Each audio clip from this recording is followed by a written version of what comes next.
చేస్తున్నాం, రిమాండ్ చేస్తున్నాం. సో దీంట్లో ఇప్పుడు జరిగినప్పుడు వారెంట్ లేకుండా ఎలా అరెస్ట్ చేస్తారని కొంత సోషల్ మీడియాలో చూశాను. So first of all warrant లేకుండా అరెస్టులు చేయొచ్చు. సెక్షన్ 41 సిఆర్పిసి చాలా స్పష్టంగా చెప్తుంది అనమాట.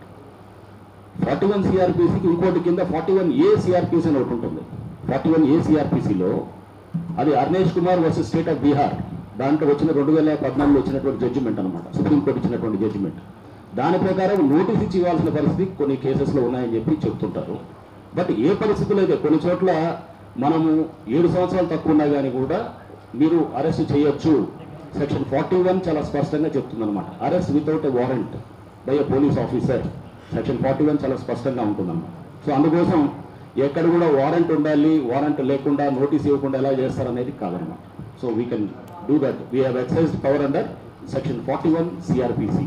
సో దాని కింద ఎక్సైజ్ చేసింది.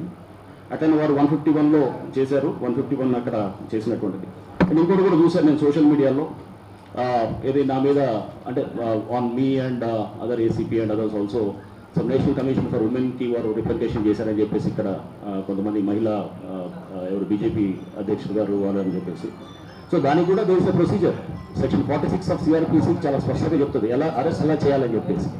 మేము తూచా తప్పకుండా ఆ ప్రొసీజర్ ఫాలో అయ్యే చేశాము. నేషనల్ కమిషన్ ఫర్ ఉమెన్ కూడా మేము లీగల్గా ఇది తప్పకుండా దానికి రిప్లై ఇవ్వగలుగుతాం. మేము ఆ సెక్షన్ 46 ప్రొసీజర్ ఏదైతే ఉందో ఫాలో అయ్యాం. అట్లనే పార్లమెంట్ స్పీకర్ గారికి కూడా మేము ఆల్రెడీ ఇంటిమేషన్ కూడా, లోక్సభ స్పీకర్ గారికి కూడా ఇంటిమేషన్ ఇవ్వడం కూడా జరిగింది. ఎందుకంటే బండి సంజయ్ గారు పార్లమెంట్ లోక్సభ సభ్యులు కాబట్టి వారికి సంబంధించినటువంటి అరెస్ట్ డీటెయిల్స్ అంతా కూడా లోక్సభ స్పీకర్ గారికి కూడా ఇంటిమేషన్ ఇవ్వడం జరిగింది. అండ్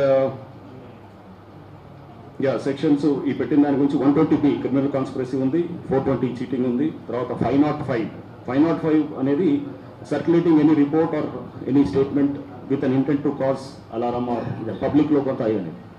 సో తర్వాత పబ్లిక్ ఎగ్జామినేషన్ సంబంధించినటువంటి prevention of malpractices act పెట్టాము. And section 66D of IT act అది కూడా పెట్టడం జరిగింది. ఎందుకంటే ఇది దీంట్లో చేశారు కాబట్టి. సో వీటిలన్నింటిలో కూడా మేము చేసింది పక్కా లీగల్ ప్రాసెస్లో వర్క్ చేస్తున్నాం తప్ప కానీ ఎక్కడ కూడా ఇది ఈ పార్టీ అనో ఆ పార్టీ అనో చేసింది కానే కాదు. సో నెంబర్ 1 ఏంటంటే కొంతమంది పార్టీల్లో బీజేపీ వాళ్ళకి షేర్ అయినా కానీ వాళ్ళని మేము చేయలేదు. ఎందుకంటే మెసేజ్ అందరికీ వెళ్తాయి. బట్ దాని ముందు జరిగిన పరిణామాలన్నిటి కూడా తీసుకున్నాము.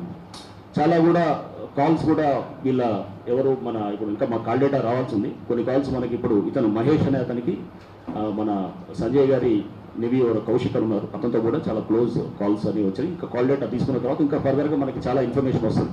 Call data and phone retrieve అయినప్పుడు ఇంకా చాలా ఇన్ఫర్మేషన్ వస్తుంది. డేటా రిట్రీవ్ అయినప్పుడు అంతా కూడా వీళ్ళు చాలామంది డేటా డిలీట్ చేశారు, భయపడి data delete చేస్తున్నారమ్మా. So Bandi Sanjay గారు అసలు ఫోనే తీసుకురాలేదు, ఫోనే లేదని చెప్పి చెప్తున్నారు. సో ఇది జరిగిన ఇది పరిణామాలు.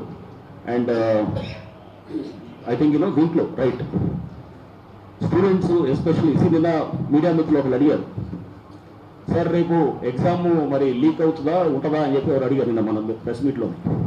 Exactly this is what is required. This is what is అది ఎక్స్పెక్టెడ్. మన ఇక్కడ ఈ పర్టికులర్ ఎపిసోడ్లో ఇదంతా చూస్తుంటే ప్రజల్లో ఒక రకమైనటువంటి ఆ ఇన్సెక్యూరిటీ, అంటే ఎస్పెషల్ ఎగ్జామ్ రాసేటటువంటి వాళ్ళలో ఈ ఇన్సెక్యూరిటీ లేకపోతే ఈ రకమైన ఫీలింగ్ రావడానికే ఈ ప్రాసెస్ అంతా జరిగిందని చెప్పి మేము భావిస్తున్నాం అన్నమాట. అంటే రేపు ఎగ్జామ్ ఉంటుందా లేదా, ఎల్లుండి వస్తే సడన్గా పేపర్ సర్క్యులేట్ అవుతుంది అనుకోండి సోషల్ మీడియాలో, అందరూ ఆ పేపర్ ఇదే ఒరిజినల్ పేపర్ అని చెప్పి అందరూ తయారయ్యేంత కూడా పేపర్ కాకపోవచ్చు కూడా. అంటే ఒక రకమైన కన్ఫ్యూజన్ కూడా క్రియేట్ అవుతుంది. క్రియేట్ అయ్యి తద్వారా ఏంటంటే మొత్తము ఈ ఎగ్జామినేషన్ సిస్టమ్ని, ప్రాసెస్ని అండ్ ప్రభుత్వాన్ని అప్రతిష్టపాలు చేసేటటువంటిది స్పష్టంగా ఇక్కడ మనకి కనబడుతుంది అన్నమాట. సో ఇది ఇన్వెస్టిగేషన్లో. సో ఇది మేము చాలా బ్యాలెన్స్డ్గా చేసాము. ఎక్కడ కూడా ఇక్కడ ఏంటి ఈ పార్టీ ఆ పార్టీ లేదు. మీరు చూస్తున్నారు గత ఇక్కడ చాలా నెలలు, ఈ 4 నెలల నుంచి కూడా టీఆర్ఎస్ వాళ్ళని బీఆర్ఎస్ వాళ్ళని అరెస్ట్ చేసాము. ఇక్కడ పలు కేసుల్లో కూడా కాంగ్రెస్ వాళ్ళని చేశాము, బీజేపీ వాళ్ళని కూడా చేసాము, అందరినీ చేస్తున్నాం. ఎక్కువ అరెస్ట్ అయితే టీఆర్ఎస్ వాళ్ళే ఇక్కడ.